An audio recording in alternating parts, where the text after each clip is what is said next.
अक्सर में चकबंदी विभाग में विजिलेंस ने छापेमारी की है। दरअसल चकबंदी लेखपाल 20,000 रुपए रिश्वत लेते रंगे हाथ गिरफ्तार किए गए हैं। किसान से जमीन संबंधित कार्य के बदले ये रिश्वत मांगी जा रही थी।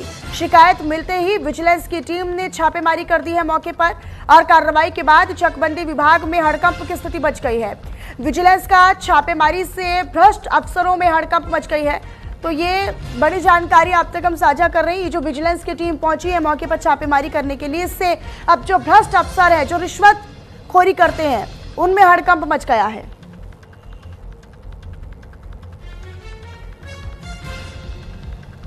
प्रवेश मेरे साथ लगातार बने हुए मेरे सहयोगी। प्रवेश, एक बार फिर से आप ही का रुख करते हुए पूरा मामला जरा बताइएगा कि चकबंदी विभाग में विजिलेंस ने छापेमारी की है। क्या ये रूटीन छापेमारी थी या मुखबिरी के आधार पर छापेमारी हुई है? मनीषा, रुड़की के लक्सर में जिस तरीके से चकबंदी विभाग में बीते दिन छापेमारी करी गई है, जिस तरीके से किसान से लगातार का जमीनी कार्य के एवज में जिस तरीके से चकबंदी विभाग से ये किसान की मांग थी कि मेरी जमीन की पैमाइश कर दी जाए, लेकिन जो चकबंदी विभाग के जो अधिकारी थे, ये सुभाष थे कानूनगो, जो अभी बीते कुछ समय पहले ही ये इनका प्रमोशन हुआ था और ये प्रमोट होकर कानूनगो बने थे लेखपाल से। लेकिन इनके द्वारा लगातार इनसे रिश्वत की रकम मांगी जा रही थी, जिससे जो किसान है, आपको समझ में आता होगा और आपको ये बात भी पता होगी कि किसानों के लिए पैसे की काफी अहमियत होती है और इतने पैसे दे पाना किसान के लिए काफी दिक्कतों का सामना बन जाता है। लेकिन जिस तरीके से इनसे लगातार 20,000 रुपए की मांगी जा रही थी रिश्वत, तो इसी को देखते हुए इन्होंने विजिलेंस को इस पर कार्रवाई करने के लिए कहा और विजिलेंस से शिकायत करी, मुखबरी करी और इस तरीके से बताया। तो विजिलेंस ने अपना जाल बिछाया बीते दिन, जब यहाँ पे जाल में जिस तरीके से सुभाष जो ये कानूनगो थे, इन्होंने रिश्वत के पैसे जो चकबंदी विभाग के पास में एक दुकान थी वहां पर देने के लिए किसान को बुलाया था। लेकिन जो विजिलेंस थी वो भी अपनी टीम को लेकर के पूरी इस लेखपाल पर कोई एक्शन हुआ है क्या? प्रवेश, कोई कार्रवाई हुई है? 20,000 रुपए की रिश्वत लेते हुए गिरफ्तार कर लिया गया है और इनको यहाँ से कल जो टीम थी, विजिलेंस की टीम थी, और लेकर रवाना हो गई है देहरादून के लिए। देहरादून टीम लेकर रवाना हो गई है। वहां पर जो है आगे की कार्रवाई होगी और आज माननीय न्यायालय में पेश किया जाएगा देहरादून। बिल्कुल प्रवेश, एक तरफ धामी सरकार ये कहती है कि हमें भ्रष्ट अधिकारियों के प्रति जीरो टॉलरेंस की नीति और यहाँ पर भ्रष्टाचार को पूरी तरीके से उसको कतई बर्दाश्त नहीं किया जाएगा या उसे टॉलरेट नहीं किया जाएगा। दूसरी तरफ अगर इस तरह की खबरें सामने आती तो निश्चित तौर पर ये बड़ा प्रश्न चिन्ह भी खड़ा होता है कि एक तरफ सीएम बैठकें करते हैं, ये तमाम निर्देश दिए जाते हैं, गाइडलाइंस पारित की जाती है, दूसरी तरफ अंडर द टेबल इस तरह का काम हो रहा है, रिश्वत ली जाती है।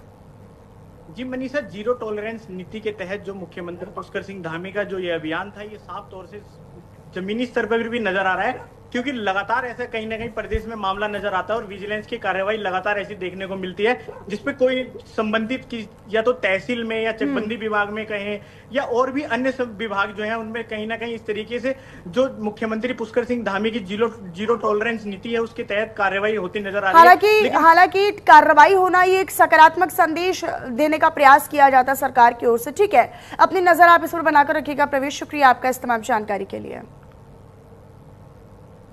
आगे बढ़ते खबरों में अब आपको बताएं, चाहे उत्तराखंड में नशा मुक्ति केंद्रों में अनियमितताओं और शिकायतों का मुद्दा गंभीर बनता जा रहा है। दरअसल कई निजी नशा मुक्ति केंद्रों पर बिना पंजीकरण संचालन, मानकों का उल्लंघन, मरीजों के साथ दुर्व्यवहार, मारपीट और मनमानी फीस वसूलने जैसे गंभीर आरोप लगातार सामने आते रहे हैं।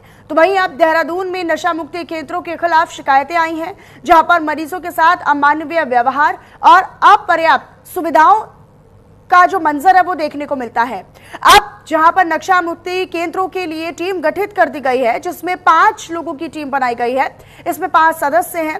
वहीं प्रभारी स्वास्थ्य महानिदेशक सुनीता टमटा ने इसको लेकर ये कहा है कि काफी समय से जो तमाम शिकायतें अनियमितताओं को लेकर आ रही थी, उन्हीं के लिए अब नशा मुक्ति केंद्रों पर सख्ती बरती गई है और ये टीमें तैनात की गई हैं।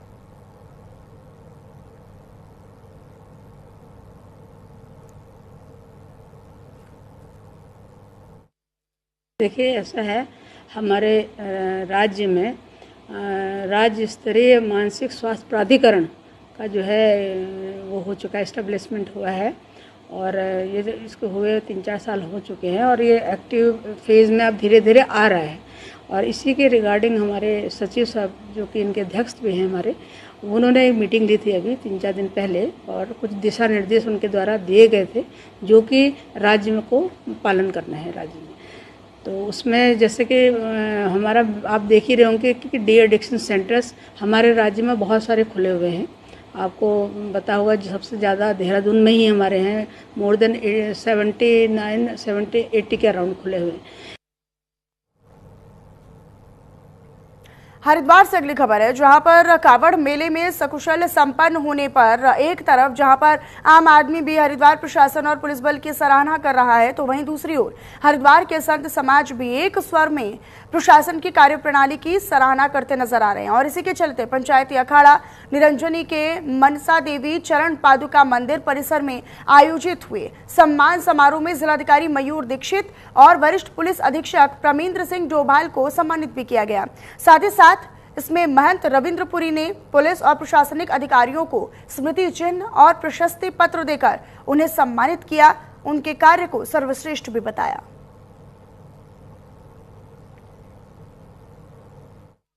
उनके द्वारा जितने भी हमारे अधिकारी हैं, चाहे वो आईपीएस हो, आईएएस हो, पीसीएस हो, सभी का सम्मान हुआ। सभी हमारे एसएचओ, सभी हमारे सीओ साहब जितने भी है सभी यहाँ आए थे। और देखिए, आपने देखा होगा पूरा जो कावड़ का मेला है, जिला प्रशासन ने ऐसा कार्य किया है कि जो आज तक हो नहीं पाया। और हमारे अनुभवी डीएम साहब, हमारे अनुभवी एसएसपी साहब जो पहले भी पिछले कावड़ मेले में थे, जिन्होंने चप्पे चप्पे पे पूरी फोर्स लगाई हुई थी। और हमारे दोनों अधिकारी, चाहे वो डीएम साहब हो, एसएसपी साहब हो, दोनों खड़े होकर के पूरा मेला देख रहे थे। और जहाँ जहाँ जिसको कोई दिक्कत आई वहाँ दोनों ने मिल करके पूरे कावड़ियों का सहयोग किया।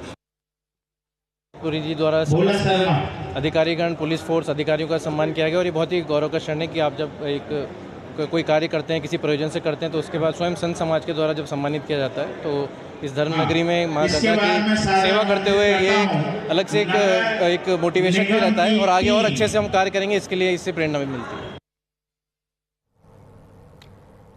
और इधर कावड़ मेले के समाप्ति के बाद हरिद्वार शहर ही नहीं बल्कि दूर दराज के ग्रामीण क्षेत्रों तक प्रशासन की एक सफाई मुहिम ने रफ्तार पकड़ ली है। जिलाधिकारी मयूर दीक्षित, एसएसपी प्रमेंद्र सिंह डोभाल और HRDA-BC अंशुल सिंह के नेतृत्व में स्वच्छता अभियान अब हर गली में चलाया जा रहा है। हर घाट और हर गांव तक ये सफाई अभियान पहुंच रहा है। अब रुड़की के सुल्तानपुर, पुरकाजी बॉर्डर से लेकर लक्सर, छबरेड़ा और नारसन क्षेत्र के गांव में भी सरकारी अधिकारी, सफाई कर्मचारी, समाज सेवी और स्थानीय ग्रामीण मिलकर स्वच्छ हरिद्वार का सपना साकार करते नजर आ रहे हैं। और ये सिर्फ सफाई नहीं, स्वच्छता नहीं, बल्कि गंगा सेवा और सामूहिक उत्तरदायित्व का जीवंत उदाहरण भी बनता नजर आ रहा है।